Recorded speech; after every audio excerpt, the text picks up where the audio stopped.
कल रात को उत्तर प्रदेश पुलिस की अभिरक्षा में अतीक अहमद और उसके भाई अशरफ की हत्या कर दी जाती है। उसके बाद कई तरह के प्रश्न उठने लगते हैं। विशेषता ये कि उन तीन शूटर्स को स्पॉन्सर कौन कर रहा था, सपोर्ट कौन कर रहा था, उसको लेकर के तमाम तरह के सवाल हैं। उनके जवाबों को ढूंढने की कोशिश करेंगे उत्तर प्रदेश के पूर्व डीजीपी विक्रम सिंह के कई इंटरव्यूज के जरिए, जो लगातार वो दे रहे थे और उसको लेकर के बात कर रहे थे। और वो लगातार सवाल खड़े कर रहे थे कुछ ऐसे जो कहीं ना कहीं इस जो शूट आउट हुआ है इसको अलग ढंग से एक्सपोज करता है। उसी को समझने की कोशिश करेंगे। नमस्कार, मेरा नाम है अनुराग मिश्रा और आप देख रहे हैं इंडी क्लिक। तो पूर्व डीजीपी विक्रम सिंह के कई इंटरव्यूज के जरिए हमने समझने का प्रयास करा कि क्या हो सकता है इस शूट आउट के पीछे का मकसद और क्यों हुआ ये शूट आउट। तो तीन बिंदुओं में हम समझने का प्रयास करेंगे कि क्या संभावनाएं बनती है। सबसे पहली संभावना बनती है अतीक अहमद के शूट आउट से पहले, जब उसके बेटे असद का एनकाउंटर हुआ, उस दौरान वहां पर बरामद की गई पिस्तौलों के जरिए। वो जो पिस्तौलें थी वो कोई साधारण पिस्तौल नहीं थी, देसी कट्टे नहीं थे या कोई मेड इन इंडिया बंदूकें नहीं थी, बल्कि विदेशों में तैयार की गई बड़ी महंगी बंदूकें थी, जिनके बारे में ये डीजीपी का कहना है कि उनको अक्सर देखा गया है, जो सेना के द्वारा ट्रेस किया गया है कि पाकिस्तान से पंजाब में जो ड्रोन के जरिए लगातार हथियार ड्रॉप किए जाते हैं और उसके बाद पूरे हिंदुस्तान में उसको चाहे टेरर के लिए चाहे क्राइम के लिए सर्कुलेट किया जाता है, उनके पैटर्न की पिस्टल्स मिलती हैं। और उसी तरीके की पिस्टल्स कल जब शूट आउट उन तीन हत्यारों के द्वारा किया जाता है, जो अभी कहे जा रहे हैं, जिनको पुलिस की अभिरक्षा में लिया गया है, उनके पास से जो पिस्टल्स मिलती हैं वो मेड इन टर्की है। तो ये कहीं ना कहीं एक संबंध स्थापित करता है कि कहीं ना कहीं अतीक और अशरफ की हत्या का एक पाकिस्तान कनेक्शन बनता है और सवाल खड़े होते हैं। और अगर हम इसी बिंदु पर आगे बढ़े तो पंजाबी गायक सिद्धू मूसेवाला की हत्या में जिन बंदूकों का प्रयोग किया गया था, उसी तरह की बंदूकें अतीक और अशरफ के हत्याकांड में भी इस्तेमाल की गई हैं।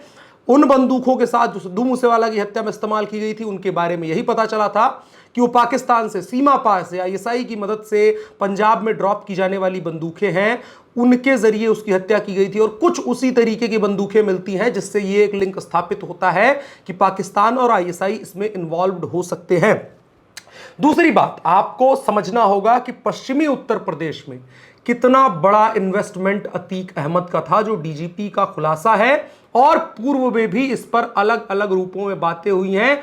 कुछ विशेष पार्टियों के नेता और उनसे जुड़े हुए बिल्डर्स के अक्सर इस बात के कनेक्शन सामने आए हैं कि पूर्वांचल के माफिया खौफ का काम पूर्वांचल में करते हैं और पैसे का काम पश्चिमी उत्तर प्रदेश और एनसीआर के इलाकों में करते हैं। तो हमें इस बात को भी समझना होगा कि क्या कहीं कुछ ऐसा तो नहीं है कि पश्चिमी उत्तर प्रदेश के चाहे वो बिल्डर्स रहे हों, चाहे वो बड़े नेता रहे हों, जिनके बहुत बड़े नेता एक समय पर उत्तर प्रदेश के मुख्यमंत्री भी रहे थे, जो एक तरीके से लिंक बैठता है उसके हिसाब से अगर हम समझें, तो ये प्रश्न भी खड़ा होता है कि कहीं ऐसा तो नहीं है कि पाकिस्तान, आईएसआई और पश्चिमी उत्तर प्रदेश को मिला करके एक लिंक, एक पैटर्न क्रिएट होता है, एक पूरा का पूरा लिंक बनता है और अंततः जाकर के अतीक अहमद की हत्या कर दी जाती है। क्योंकि इस बात को समझिए, अतीक अहमद के ऊपर हो रही कार्रवाइयों से वो जितना नहीं टूटा था, इकलौते उसके बेटे असद के एनकाउंटर ने अतीक अहमद को बहुत बुरे ढंग से तोड़ दिया था। तो कहीं ना कहीं ये बात स्थापित होती है कि अतीक अहमद की हत्या इन बिल्डर्स और तमाम लोगों के द्वारा भी करवाई जा सकती है, जो अभी जांच का विषय है। दूसरी बात आपको इसी बिंदु में समझना होगा कि पश्चिमी उत्तर प्रदेश में क्या कुछ घटित होता है। एक नाम आपको याद रखना होगा मुन्ना बजरंगी का। मुन्ना बजरंगी, जिसको मुख्तार अंसारी का शार्प शूटर कहा जाता रहा है, अब तो उसकी हत्या की जा चुकी है। और इसके अलावा भारतीय जनता पार्टी के एक विधायक कृष्णानंद राय की हत्या में भी मुन्ना बजरंगी शामिल था और पश्चिमी उत्तर प्रदेश में सुरेंद्र भाटी के द्वारा जेल में उसकी हत्या कर दी जाती है, 7-8 गोली मार करके। इस हत्याकांड में भी अतीक और अशरफ के में भी कहीं ना कहीं सुरेंद्र भाटी का नाम सामने आ रहा है। तो सवाल वही उठ रहा है कि पश्चिमी उत्तर प्रदेश के जो छिटपुटिये माफिया हैं, जो कॉन्ट्रैक्ट किलर्स हैं, क्या उन लोगों का इस्तेमाल यहां के बिल्डर्स और यहां पर जो पैसा लगा हुआ था, क्योंकि अतीक बेहद बुरी तरीके से टूट चुका था और वो आज नहीं तो कल उत्तर प्रदेश पुलिस के सामने कुछ ऐसे खुलासे कर सकता था जिनके जरिए इन बड़े बड़े लोगों के ऊपर आंच आ सकती थी और अतीक अहमद के ऊपर कुछ ऐसे भी खुलासे होने जा रहे थे जो पिछले दिनों हथियार रिकवर हुए थे, उनके आधार पर कहीं ना कहीं डीजीपी के हिसाब से हम बात माने तो एनआईए की जांच बैठने वाली थी। एनआईए की जांच बैठने का मतलब है कि राष्ट्र विरोधी गतिविधियों में संलिप्त रहने वाले लोगों के खिलाफ जांच होती। तो अतीक के बाद अतीक जिनका नाम लेता उस एप्लीकेशन में, वो कौन से नाम होते? वही नाम होते जहां पर अतीक ने पैसा लगा रखा है, जिन लोगों का सपोर्ट अतीक अहमद ने किया है या जो लोग अतीक अहमद को सपोर्ट किसी रूप में करते हैं, दोनों एक दूसरे के पूरक होते हैं। तो उनके नाम भी सामने आने की संभावना थी और कहीं ना कहीं ऐसी संभावना पाई जाती है। जो दूसरी संभावना बनती है कि इस प्रकार से अतीक अहमद की हत्या करवाई गई हो। और तीसरी बात जो आईएसआई फंडिंग को लेकर के है, उस पर हमें विस्तार से बात करनी चाहिए। आईएसआई हिंदुस्तान के अलग अलग हिस्सों में इन्वेस्टमेंट करता है, टेरर फैलाने के लिए, कानून व्यवस्था को खराब करने के लिए, लोगों को परेशान करने के लिए, सांप्रदायिक माहौल को खराब करने के लिए और एक ऐसा माहौल उत्पन्न करने के लिए जहां भय हो। और खास करके जब से भारतीय जनता पार्टी की सरकार आई है तब से इनकी कमर टूटी हुई है तो और भी ज्यादा बौखलाए हुए हैं। तो क्या अतीक अहमद सरकारी गवाह बनने जा रहा था किसी के खिलाफ, किसी बड़े राजनेता के खिलाफ जिसके ऊपर पाकिस्तान या आईएसआई से कहीं प्रश्रय है, कहीं सपोर्ट है, और अतीक अहमद पलटने वाला था और उसके बाद अतीक अहमद को ही पलट दिया गया?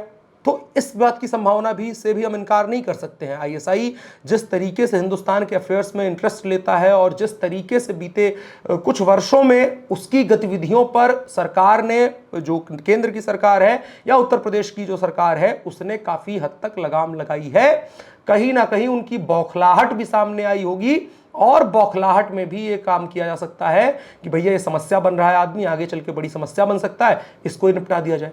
तो आईएसआई इस तरीके से भी इन्वॉल्व हो सकता है। और खास करके जब हथियारों की बात आती है तो हथियारों को देखने के बाद ये बात और पुख्ता हो जाती है कि हथियार साधारण माफिया, जो अभी जिन लड़कों का नाम सामने आया है, जो लड़के हैं, वो ना पेशेवर अपराधी हैं, ना उनका क्राइम ग्राफ इतना बड़ा है, ना कोई वो इतने अनुभवी हैं कि वो कोई घटना ऐसी अंजाम दे सके। जो हथियारों के बारे में कहा जा रहा है उसमें एक फुल्ली ऑटोमेटेड, एक सेमी ऑटोमेटेड और एक साधारण पिस्टल थी उसमें। तो इतने बड़े बड़े हथियार, इतने हाई क्वालिटी हथियारों का इस्तेमाल अगर हुआ है तो साधारण तरीके से उनका काम नहीं किया सकता है। और जिस प्रकार से हुआ है, जो डीजीपी भी कहते हैं कि ये फ्री में नहीं हो सकता है काम, इसके लिए एक बड़ा इन्वेस्टमेंट चाहिए, बड़ा पैसा चाहिए, इतनी बड़ी फुल प्रूफ प्लानिंग। वो 3 लड़के जिनका कोई क्राइम ग्राफ नहीं है, जिनकी शैक्षिक योग्यता इतनी नहीं है कि वो एक मास्टरमाइंड की हैसियत से काम कर सके। तो मास्टरमाइंड कौन है, सबसे बड़ा सवाल यही है। उत्तर प्रदेश पुलिस के सामने जो सबसे बड़ा चैलेंज है वो यही है कि इस हत्याकांड के पीछे का मास्टरमाइंड कौन है। उस मास्टरमाइंड को तलाश करना उत्तर प्रदेश पुलिस के लिए इस समय सबसे बड़ी जो है जरूरत बनी हुई है। उत्तर प्रदेश पुलिस के सामने सबसे बड़ा चैलेंज यही है कि इस पूरे घटनाक्रम में मास्टरमाइंड कौन है। क्या कोई बड़ा नेता है, क्या कोई बड़ा बिल्डर है, कोई बड़ा बिल्डर ग्रुप है, क्या उसका कोई कनेक्शन पाकिस्तान और आईएसआई से है, क्या उसका कोई कनेक्शन दाऊद इब्राहिम जैसे अंडरवर्ल्ड माफिया से है, जो जिनके गुर्गे के तौर पर पूर्वांचल में या प्रदेश में कई माफिया काम करते हैं और अतीक अहमद भी उन्हीं में से एक गिना जाता रहा है। कई मौकों पर उससे संबंध भी स्थापित हुए हैं। तो ये सारे प्रश्न खड़े होते हैं जिनके जवाब मिलना अभी बाकी है। आपकी राय क्या है कमेंट बॉक्स में बता सकते हैं, साथ ही साथ वीडियो को साझा भी करिएगा। फिलहाल के लिए इतना ही। मेरा नाम अनुराग मिश्रा है, आप इंडी क्लिक देख रहे थे। शुक्रिया।